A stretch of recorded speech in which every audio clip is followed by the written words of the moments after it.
안녕하십니까. 반갑습니다. 한민족 역사 강사 한진섭입니다.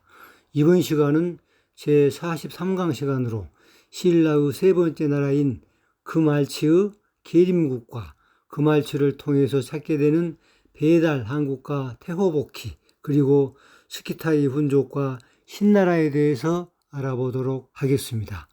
계림국족 김알치는 당군조선 위대 나라 배달한국 제5대 태우이 천황의 12황자 중 막내 황자인 태호복희씨의 후손으로 한무제 시절 한나라 제5의 왕인 투후라는 벼슬과 금씨라는 성까지 받은 김일제의 5대손입니다. 배달한국 태우이 천황은 12명의 아들을 두었는데 황태자인 장남인 다이발이고 막내 황자가 복희씨였는데 태호라고도 하며 태호라는 뜻은 큰 햇빛이라는 뜻입니다. 밀기에 의하면 복희는 배달한국에서 태어나 우사의 벼슬을 세습하였다가 후에 낙랑과 청구를 거쳐 수방의 진땅으로 옮겨갔다가 그곳에서 수인씨의 뒤를 이어 임금이 되었다고 합니다.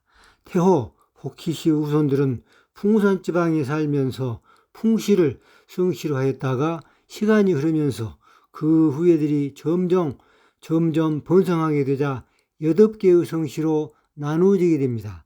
태호 복희씨의 후손들은 8개 성씨로 나뉘어 중국 각처로 흩어졌는데 본래가 기마족 출신들인 이들 중 중국의 북쪽이나 서쪽의 초원 생활을 선택한 풍이 바람족들은 흉노라는 별칭으로 불리우고 있으며 흉노를 서양인들은 훈이라고 부르고 있고 또한 스키타이라고 부르기도 합니다.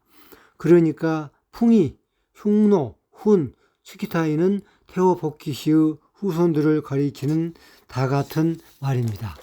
흉노족이자 훈족인 스키타이의 풍이 바람족들은 중앙아시아의 대초원을 휩쓸면서 풍류도, 풍월도, 즉 신선도를 신봉하고 춤추고 노래하는 것을 좋아하여 천손 동이족 특유의 개성을 고스란히 전승하고 있습니다. 또 태양신을 숭배하였으며 천산을 바람이 사는 곳이라고 믿고 바람의 정기, 바람의 정신으로 세계의 곳곳으로 정복하여 나갔습니다.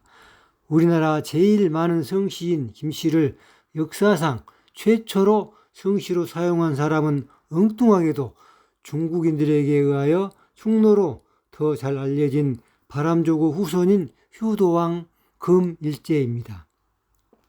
사마천의 사기에 의하면 금일제의 아버지 휴도왕이 다스리고 있는 땅은 지금의 서안 북쪽 땅인 무의의 은지산과 삼위산이 있는 감숙성 지역이었는데 당시 광활한 하서지방 중에서도 노른자의 땅을 다스리던 통치자는 곤사왕과 휴도왕이었습니다. BC 128년에서 117년 한무제 한나라의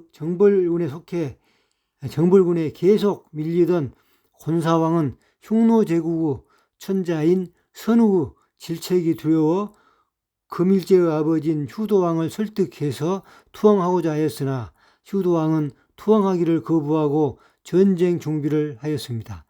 그러자 곤사왕은 휴도왕을 깨어내 죽여버리고 4만 명의 무리와 함께 한무제가 보낸 대장군 곽거병에게 항복하고 말았는데 그 당시 금일제는 휴도왕의 태자였습니다.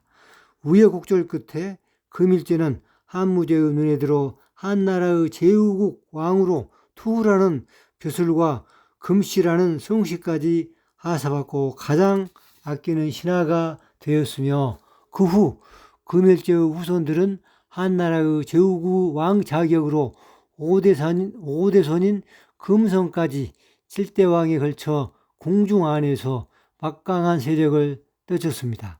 한나라 10대 황제 원제의 황후는 왕시가문 출신이었는데 11대 성제가 즉위하자 황후 측 왕씨 가문의 왕봉과 왕망이 한나라 왕실을 장악하게 되었습니다.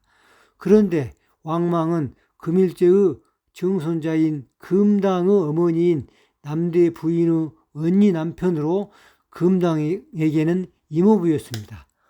실권을 잡은 왕망은 9살의 어린 평제를 13대 황제로 옹립하고 자기 딸을 황후로 삼았으며 4년 만인 서기 5년 평제를 독살하고 2살짜리 영을 황제 위에 올려놓고 섭정을 하다가 한나라를 멸망시키고 스스로 신제국을 세웠습니다. 그동안 금시 계열은 왕망과 함께 힘을 합쳐 신제국의 공신이 되어 정권의 실세가 되었습니다. 그러나 왕망 정권은 교만하여 스키타이 풍족인 흉노족을 모욕하는 일이 벌어져서 풍족인 흉노족의 선우가 군사를 몰아 왕망군을 대파시켰습니다.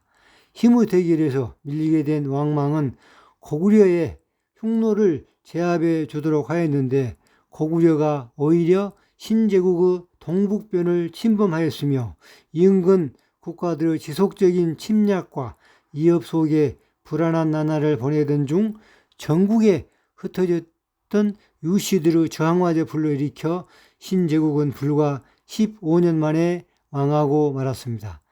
그렇게 되자 신제국의 주축 세력인 금시에게는 필사의 탈출을 하게 되었으며 한동안 산동반도와 발해 연안에서 항거를 하였으나 더 이상 저항을 포기하고 일부는 지금의 평양으로 내려왔고 또 다른 집단은 황해를 건너 남해를 돌아 계림에 정착하니 이들이 바로 그 밀저의 후손 집단으로 소위 계림의 황금닭에서 태어났다는 삼국사기의 전설의 주인공 금알치입니다. 삼국사기와 삼국유사의 기록을 검토해보면 금알치 세력은 계림으로 상륙한 지 9년 만에 석탈의 정권을 빼앗았는데 그러나 안정적인 세력을 유지할 수가 없어서 다시 유리 이사금의 둘째 아들인 피사 이사금에게 정권을 탈취당하여 역사 속으로 사라지고 맙니다. 오늘날 중국 요소와 요동, 한반도의 서북과 남쪽, 김해 및 제주도, 또 바다 건너 일본, 규슈와 오키나와에 이르기까지 왕망 때 만든 화폐, 오수정과 봉이들이 출토되는 것은 왕망과 신제국의 몰락으로 대륙 밖으로 이동해온 금시 집단과 그 추종 세력의 흔적이라고 명쾌하게 설명할 수가 있을 것입니다. 금알치 계림국은 석탈의 정권을 탈취하였지만 얼마 되지 않아 다시 석탈의 정권에 탈취를 당하여 정권 유지기간이 아주 짧았기 때문에 신라 역사에서 빼도 무방할 것 같습니다. 다음번 44강 시간에는 신라의 네 번째 나라이자 신라 본왕조인 김씨왕조 시조 모미추 왕에 대해서 말씀드리겠습니다. 이번 시간 이만 마치면서 구독과 좋아요, 알림 설정 부탁드립니다.